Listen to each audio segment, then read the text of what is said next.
नमस्कार, मैं शबीना परवीन और आप सभी देख रहे हैं मेरे साथ भारत मीडिया। ओम प्रकाश राजभर ने मंत्री पद मिलने के बाद माँ बाप का आशीर्वाद लिया। माता पिता के साथ राजनीतिक जीवन के शुरुआती पलों को याद किया।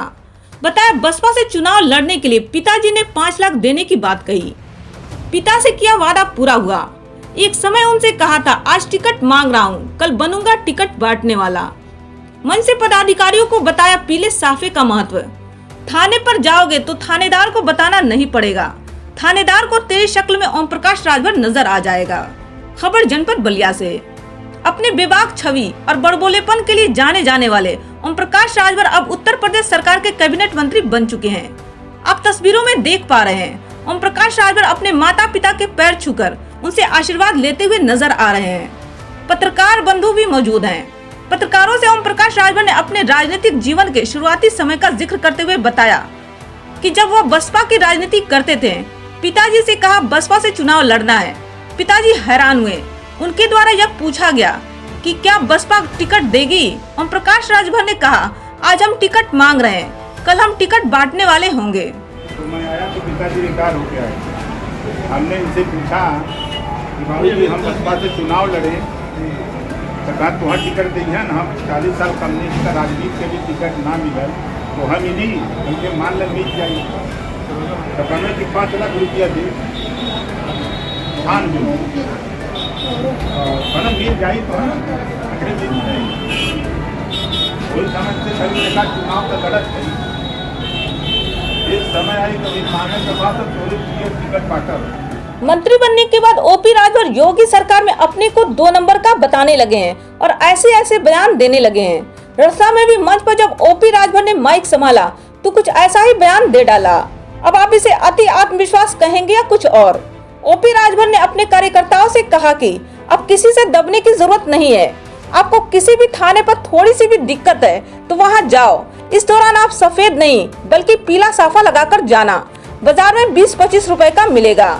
जब आप पीला साफा लगाकर थाने में जाओगे तो पुलिस वाले को आपकी शक्ल में ओम प्रकाश राजभर का चेहरा दिखाई देगा।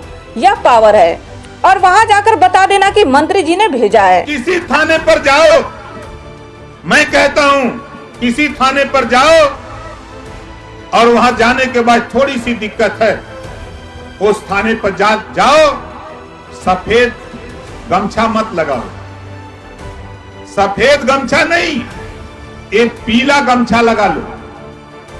20-25 रुपए का बाजार में मिलेगा। इस गमछे को लगा के जाओ थाने पर। जब आप थाने पर जाओगे तो तेरी शकल में ओम प्रकाश राजभर दरोगा जी को नजर आएंगे। यह है पावर। और जाके बता देना कि मंत्री जी भेजे हैं।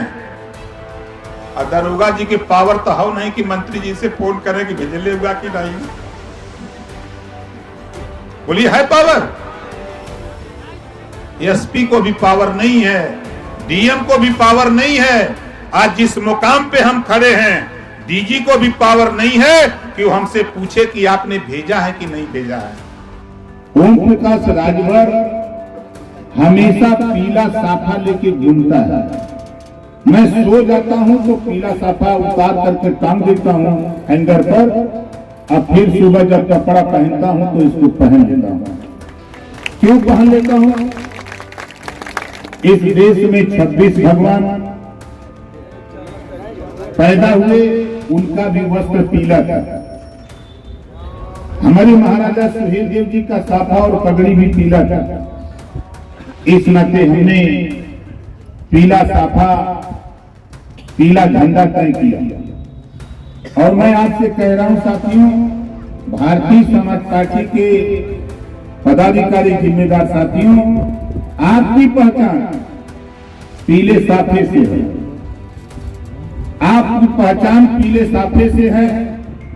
आप कहीं भी किसी थाने पर किसी अधिकारी के यहाँ जाओगे, पीला साफा देखते ही लोग समझ जाएंगे कि ये, अगर आप वहां जाओगे तो आपकी शकल में ओम प्रकाश राजभर अधिकारी को नजर आएगा।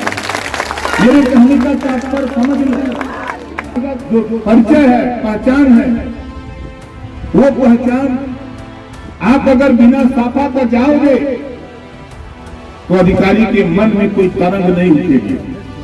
जैसे पानी हो, पानी में एक छोटा सा टुकड़ा उठा करके फेंक दो, उसमें तरंग उठती है और वो तरंग तब तक नहीं समाप्त होती है जब तक खत्म नहीं हो जाती। इस नाते हमने इस लोकतंत्र रूपी तालाब में पीला साफा आपको दिया हूं और ये साफा जब तक अपने पास रखोगे तब तक तेरा कोई ख्याल आता नहीं कर। कभी गलत मत सोचना, कभी गलत मत करना, कभी चोरी डकैती लूट मत करना। ये हमारा सत्य निर्देश है। आज 23 साल से अपने माँ बाप का आशीर्वाद लेकर मैं बनारस की धरती से निकला, बड़े तूफान को झेला। बहुत से लोग कहते रहे ये भीख मांगता है। हाँ, मानता हूं भीख मांगना कोई बुरा नहीं है, भीख मांगता हूं। भीख मांगते मांगते लाखों फौज उत्तर प्रदेश ही नहीं पूरे देश में खड़ा कर दिया भीख मांगते मांगते।